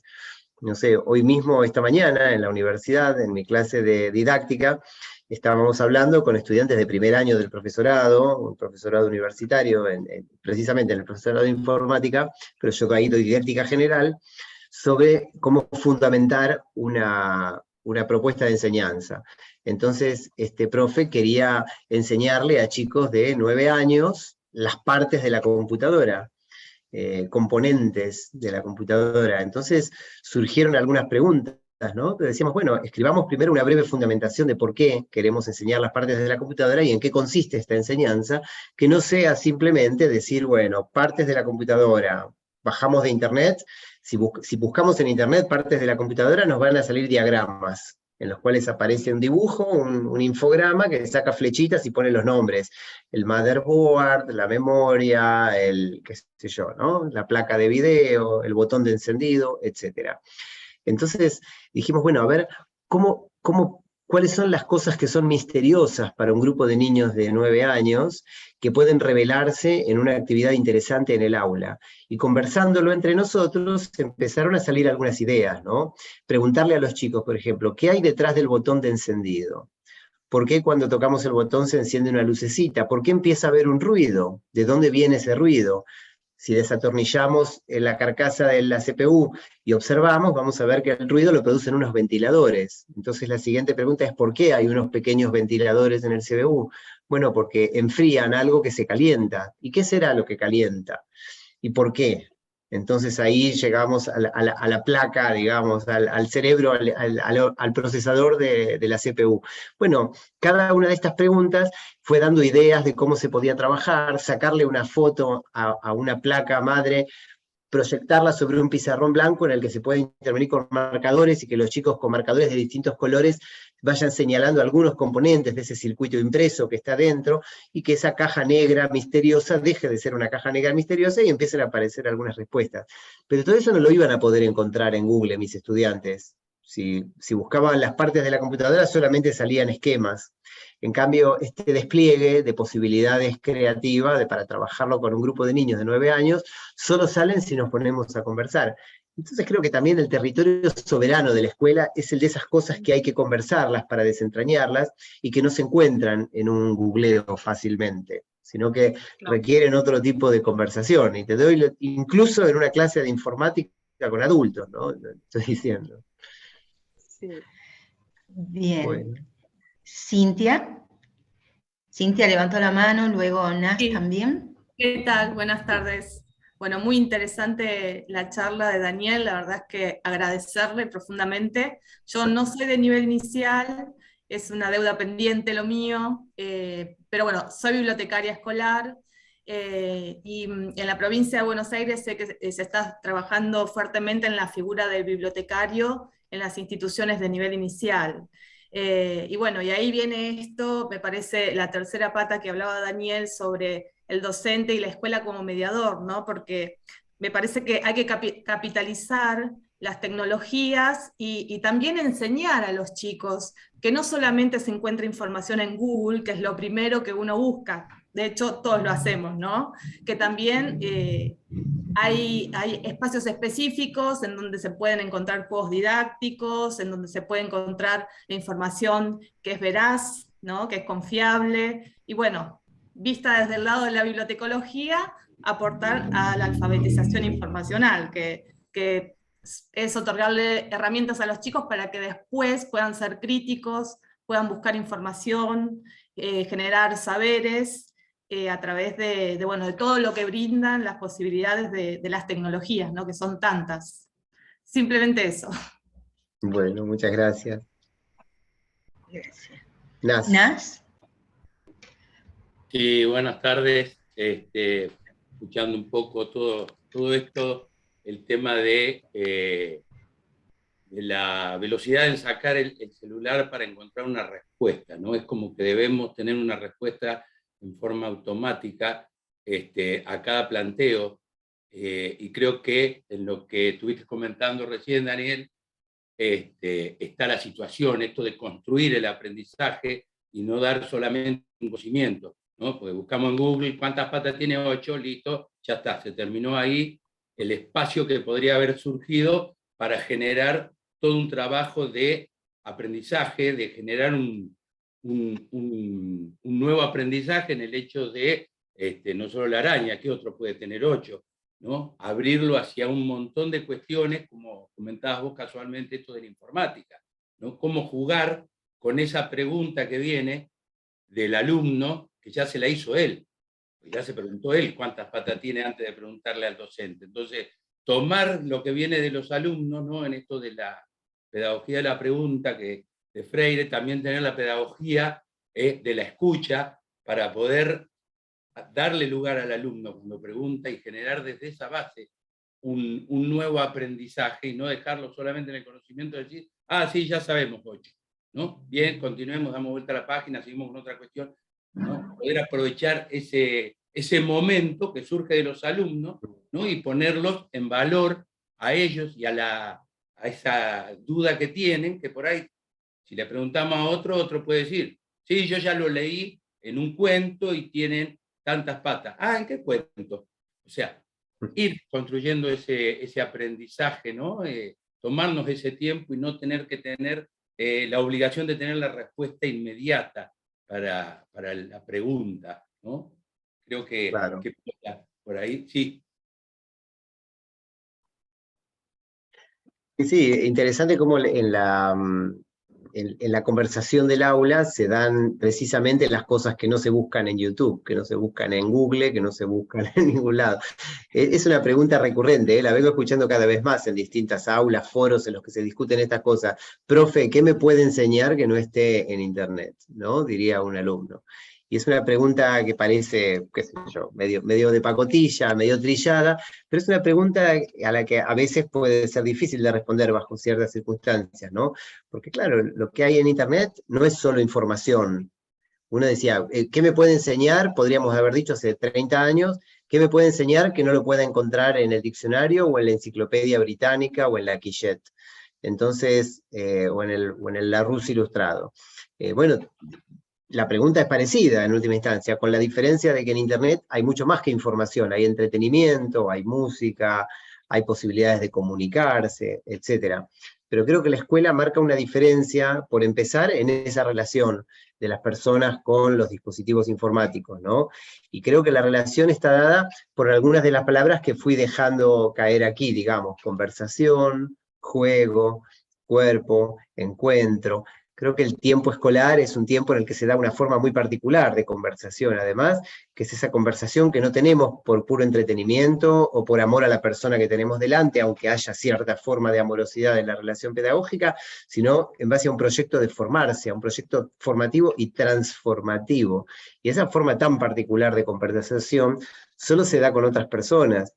Y realmente toda la información que se enseña en cualquier materia de cualquier carrera está disponible en Internet y cualquier persona podría trazarse un plan de lecturas o de actividades para formarse en algo, y si tuviera dudas podría recurrir a foros informáticos. Y sin embargo, hay algo del orden del encuentro que sigue siendo insustituible, porque en esa conversación nos sorprendemos, ¿no? Qué sé yo. Bueno, mira, qué lindo verlo a Miguel Roldán ahí. Ahora levantó la mano, no sabía. Qué sorpresa agradable. Igual. Bien. Bueno, gracias. Cecilia levantó la mano. Bueno, Miguel, Cecilia, ¿levantaron la mano? ¿Cuál de los dos quiere empezar? Sí. Cecilia, bien, te escuchamos. Bueno, dale. Sí, yo me quedé pensando en esto de las tecnologías inteligentes que nos relevan un poco de nuestra capacidad de pensar, ¿no? Yo, además de trabajar en el profesorado de nivel inicial, trabajo en la ruralidad, en un colegio albergue, en secundaria. Y llegó un conjunto, digamos, ¿no?, de tablets al colegio, que se repartieron a los alumnos, a todos los alumnos del colegio. Y la verdad que yo siento que desde que están las tablets en el colegio, todos recurren a las tablets para todo. Y están como dejando de lado su humanidad. Siento yo que es genial esta posibilidad que tienen ellos de descubrir nuevos mundos, pero están perdiendo los propios, ¿no? Están perdiendo su propia riqueza, y yo creo que ahí se hace fundamental la figura del docente, que es el que tiene que estar para ser como un mediador entre las pantallas y la realidad. Allá, digamos, donde yo trabajo, es toda una novedad las tablets, no es como un chico de la ciudad. Entonces, no sé si se trata de una moda pasajera, que, bueno, una vez que ya estén todos súper acostumbrados, dentro de 2, 3 años más, dejará de ser el juguetito de moda, o si verdaderamente van a seguir ellos dejándose manejar por las tablets, ¿no? Eso a mí me alarma, pero yo en mis clases no les impido el uso de las tablets. Trato de incorporarlas y que busquemos la información y los espacios a los que no vamos a tener acceso nosotros allá. Por ejemplo, conocer un teatro, las bambalinas de un teatro, conocer un vestuario, conocer lo que es el Teatro Colón, que desde los cerros eso es para ellos como algo muy lejano. Pero yo siento eso, ¿no? Que a su vez algo que los está enriqueciendo de alguna manera, también está haciendo, los está empobreciendo por otra. Es mi sensación, ¿no?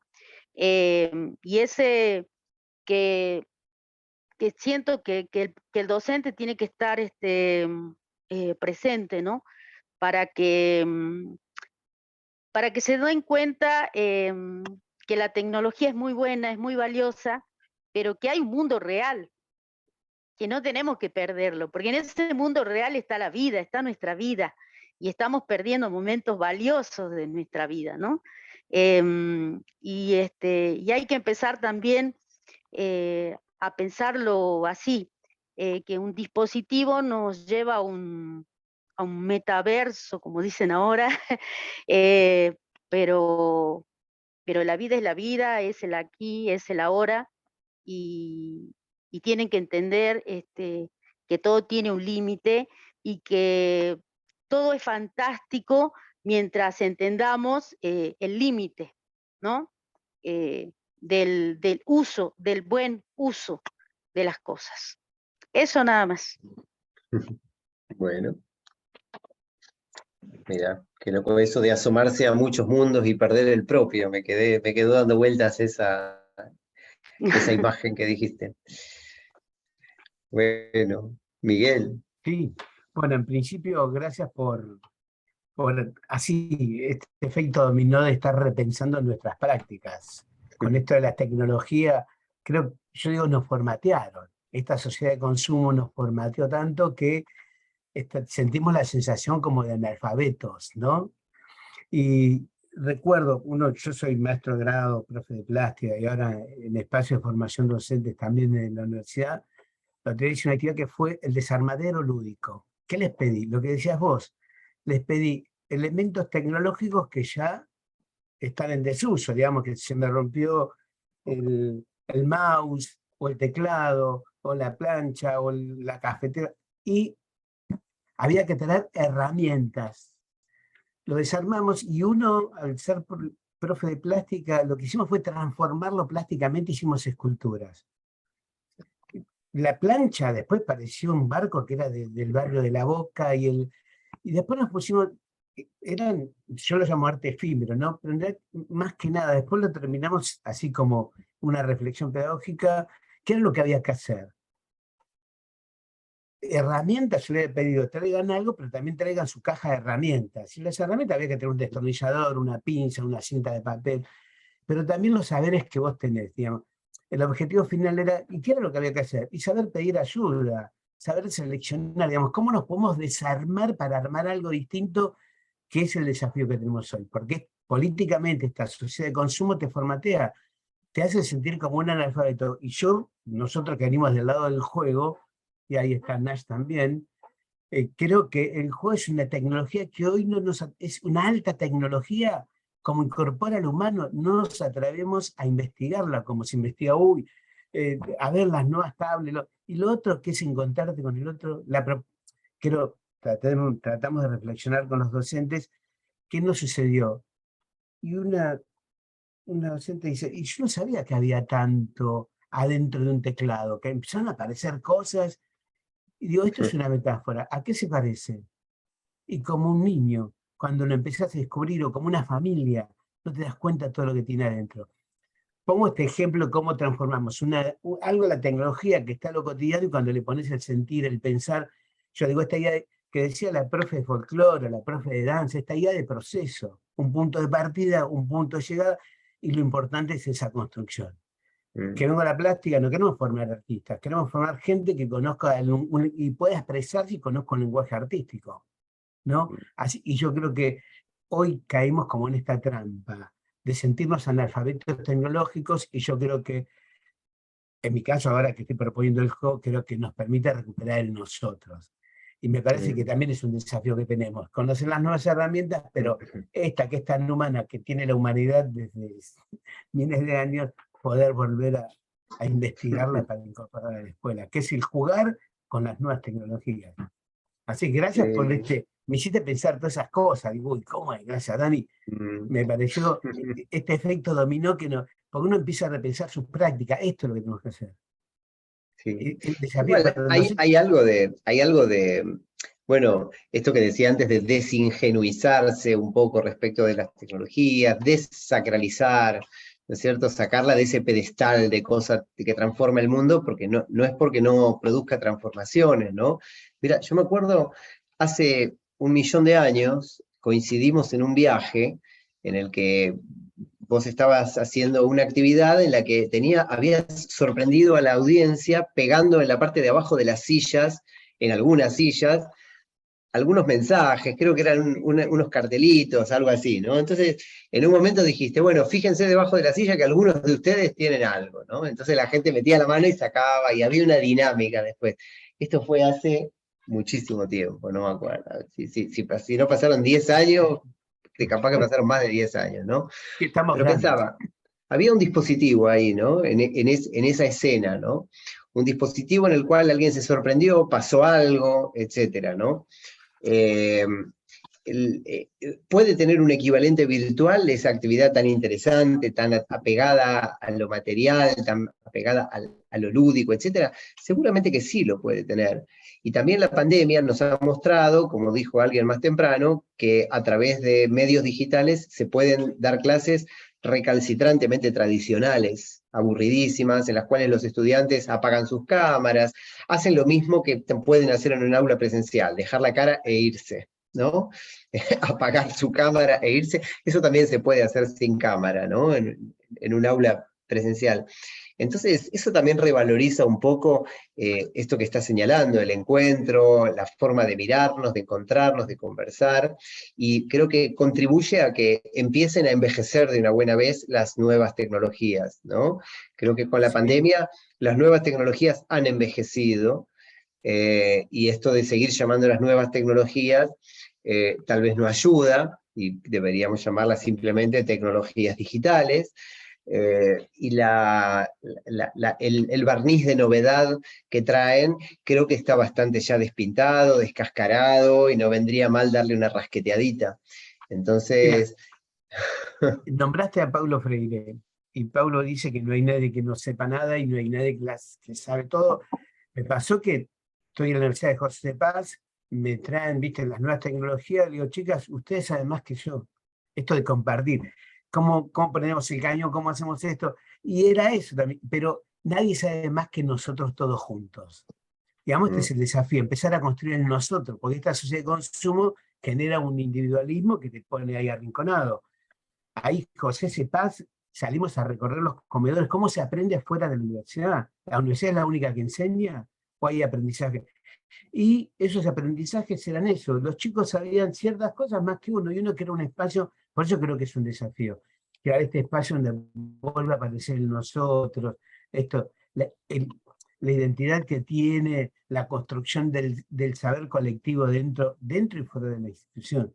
Por eso Freire está presente hoy, como que no sabemos todo, y que el saber del otro, que es de los pibes, porque quedamos como, en mi caso, soy grande, llamo a mi hijo, ¿y cómo sea papá? Ya te lo expliqué, otra vez, falta que me diga, te quedas sin el postre, si te lo voy a explicar. Y bueno, uno tiene que aprender estas cosas, que es el vínculo con el otro, que es la nueva tecnología. Aparece en una sociedad de consumo así tan individualista, y que te aísla, no. Recuperemos en nosotros. Esta es la propuesta, utilizando las nuevas tecnologías también. Porque la pandemia, yo la otra vuelta veía un video donde vos explicabas cómo utilizar esta herramienta tecnológica, y yo empecé a jugar con un veo de la pantalla, porque vamos a encontrar, ¿cómo hago? Veo y traigo. Tengo que recorrer toda la casa para traer cosas desde la pantalla.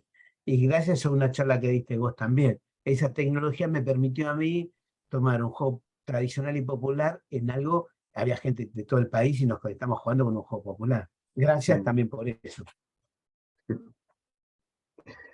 Bueno, está Gabriela también con la mano levantada. Sí. Hola, buenas noches, ¿me escuchan bien? Sí.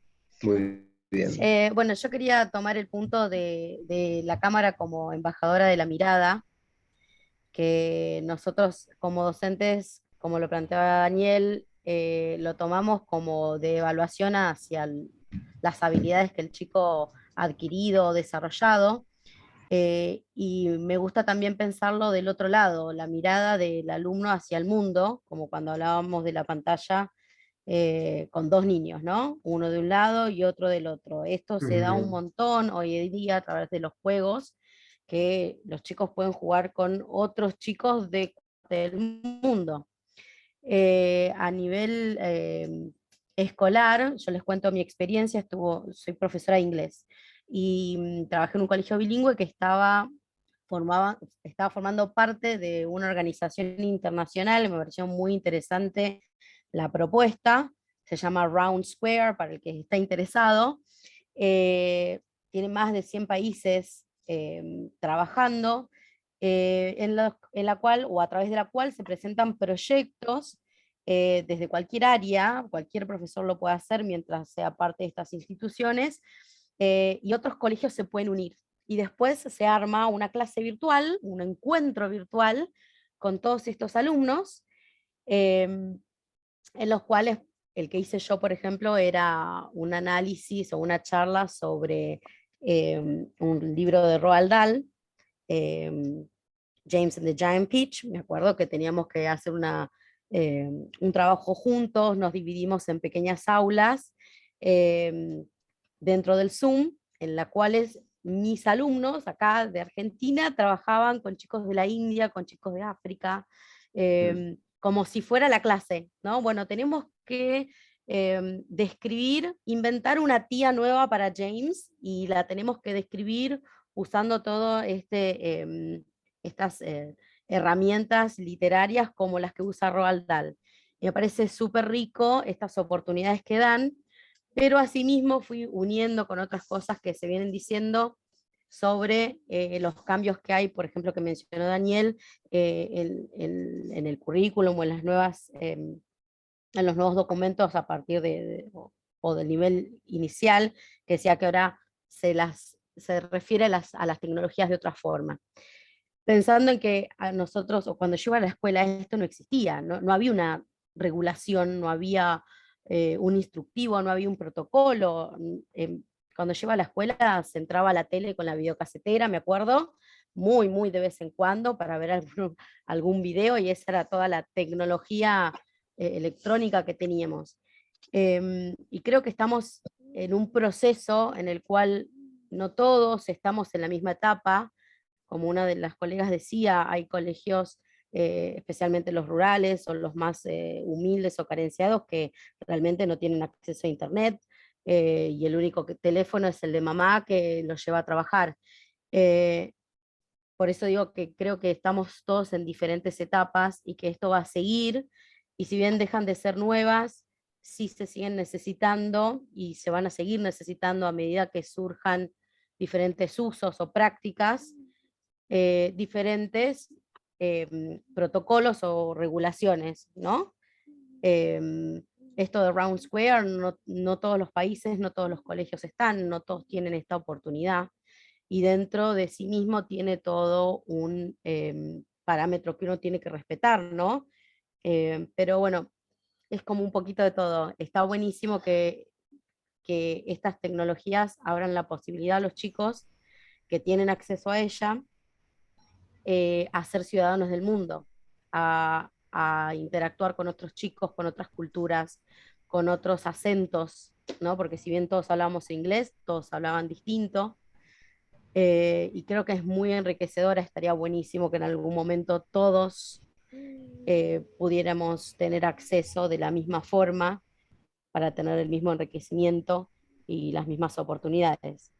Pero bueno, van a seguir surgiendo cosas, como bien decíamos, esto como que recién empieza, de alguna forma, y de a poquito van a seguir viniendo para acá estas nuevas tecnologías, y para cada cosa nueva que vaya saliendo en el mercado, que se pueda llegar a implementar en educación o no, ¿no? En otros ámbitos, se necesita este parámetro, este marco, generarlo. Nosotros desde la escuela como docentes podemos hacerlo.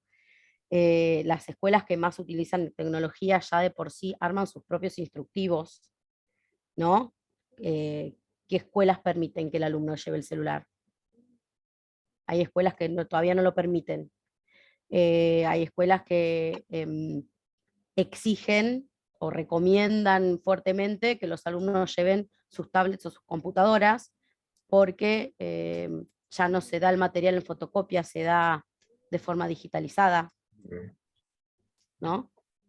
Hay una gran variación en todo lo que es el ámbito educativo. Esto va a seguir. Esto va a seguir constantemente. Bien. Bien. Bueno, gracias. Bueno.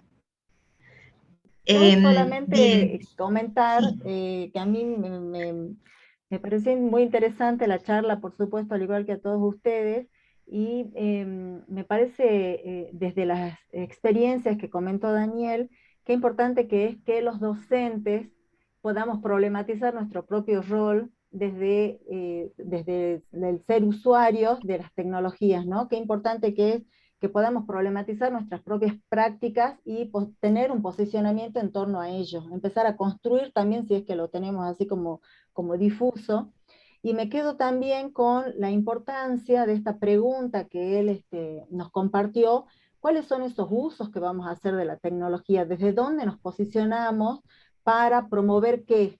Vamos a promover la reproducción desde esta mirada o esta postura instrumental en relación al uso de la tecnología en las aulas, o vamos a potenciar la creatividad, el juego, como decían recién los colegas, el aprendizaje significativo, cómo nos vamos a movilizar. Entonces me parece que desde este lugar de aprendizaje, también desde el rol docente, esto nos convoca justamente a interpelar nuestro propio rol, ¿no? Porque desde el uso de las tecnologías podemos también promover ciertos aprendizajes que puedan tender a una reproducción, y en ese lugar, entonces, digamos, no las aprovechamos de una manera creativa, o podemos justamente empezar a desandar un camino que lleve a esas pedagogías centradas en el estudiante, que colaboren con esos aprendizajes que sirvan para la vida, que sean significativos y que nos permitan construir en conjunto, desde esto que decía también hace un momento Miguel Ángel, en relación a poder aprender del otro que es tan significativo, ¿no? Así que, Daniel, te agradecemos muchísimo estos comentarios que vos hiciste. Mira toda la cantidad de reflexiones que han llevado a que podamos Sí, realizar. sí, realmente, realmente.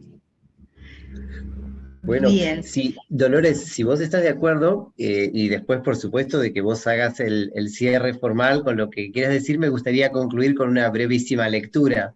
Si te parece bien, me parece lindo Dale. cerrar un encuentro así leyendo algo. Por supuesto que sí. ¿Te escuchamos, Daniel, o preferís? Hola. ¿Querés cerrar vos? No sé si escucha. Está hablando Lucía, me parece, Sí, que no tiene la cámara bueno, encendida, pero claro, se la escucha. disculpen, la cámara no me funciona.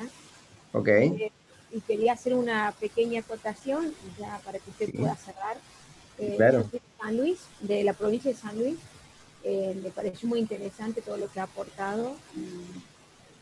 Yo, por ejemplo, me quedó a mí el aprendizaje, la construcción colectiva y el rol, como decía recién, la docente, el rol, uno se pone a pensar en el rol como docente, desde lo que es la teoría y después en el espacio escolar de cada realidad diferente, ¿no es cierto? Y, por ejemplo, en mi práctica como docente me tocó trabajar en pandemia, y no solo aprendí a utilizar un montón de recursos tecnológicos que desconocía, sino que aprendí a crear y adaptar los recursos a la realidad que me tocó. Porque a veces vamos a Google, como decía usted en muchas ocasiones, va a Google a buscar y no encontramos la información correcta o certera, y tenemos que no solamente capacitarnos en TIC, sino aprender a crear y adaptar a los contenidos. Sobre todo, por ejemplo, en mi escuela, en la cual he trabajado hasta el día de hoy, cuenta con muy pocos recursos en TIC.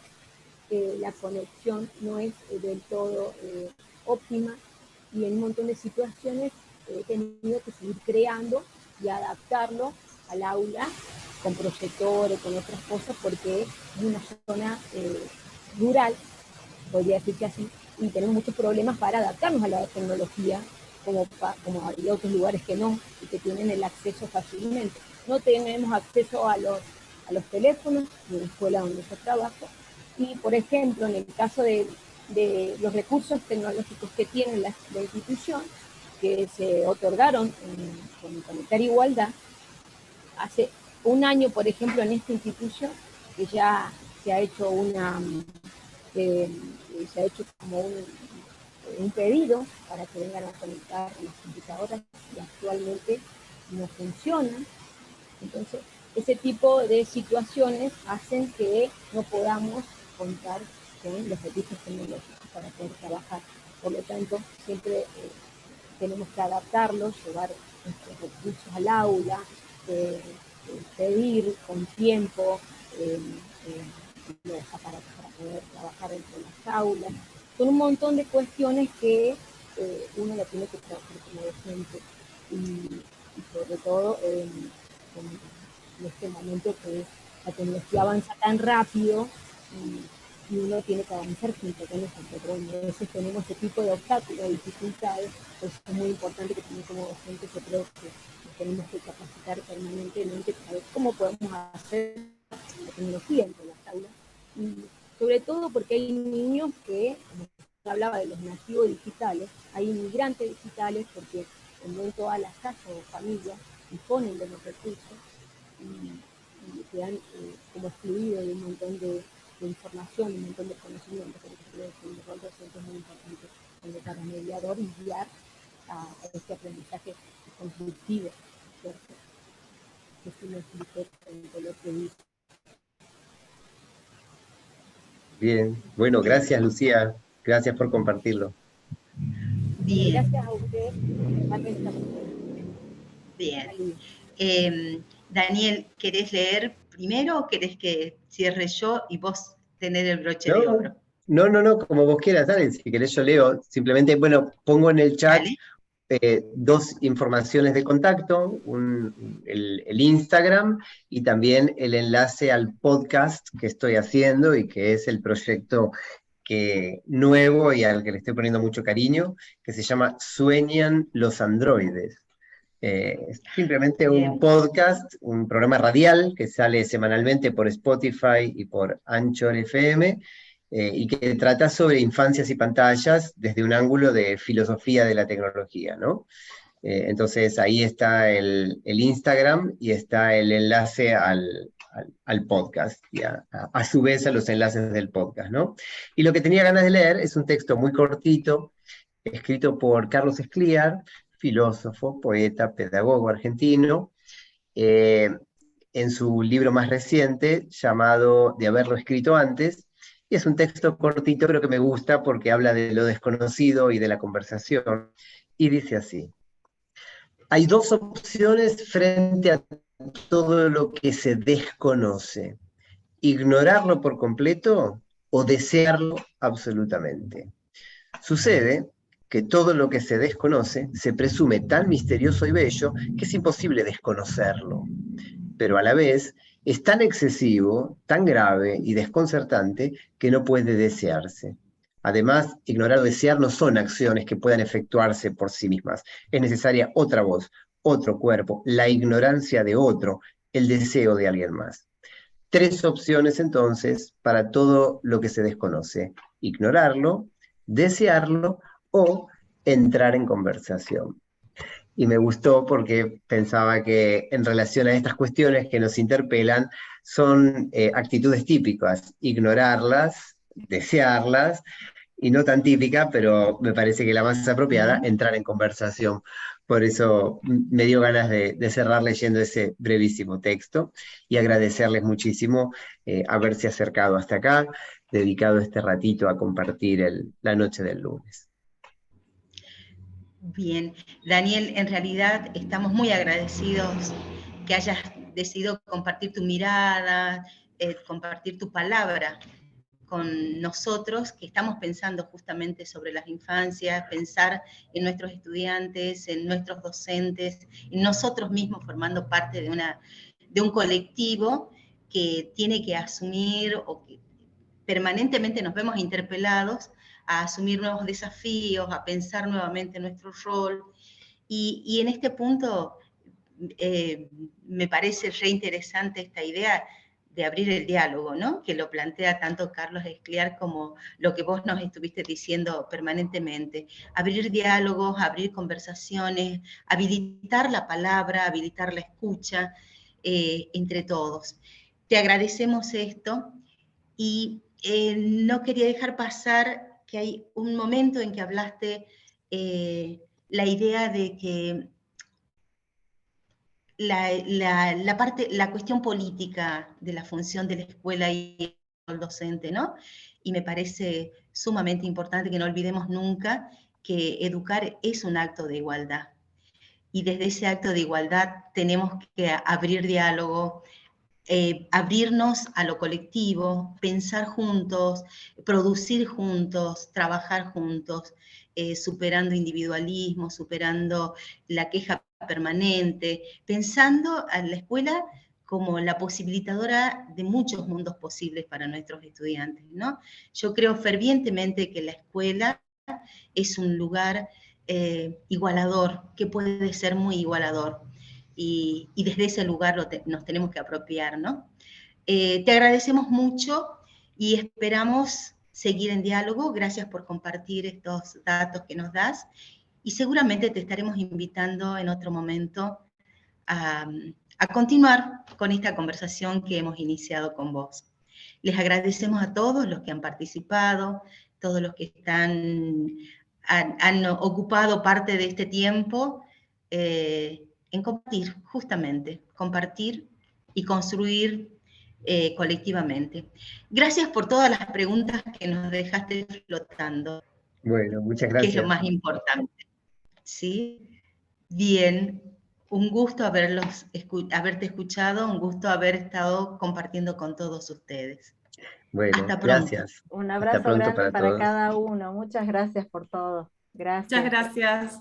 Buenas noches. Gracias a ustedes. Chao, chao. Buenas noches. Buenas noches. Buenas noches. Gracias.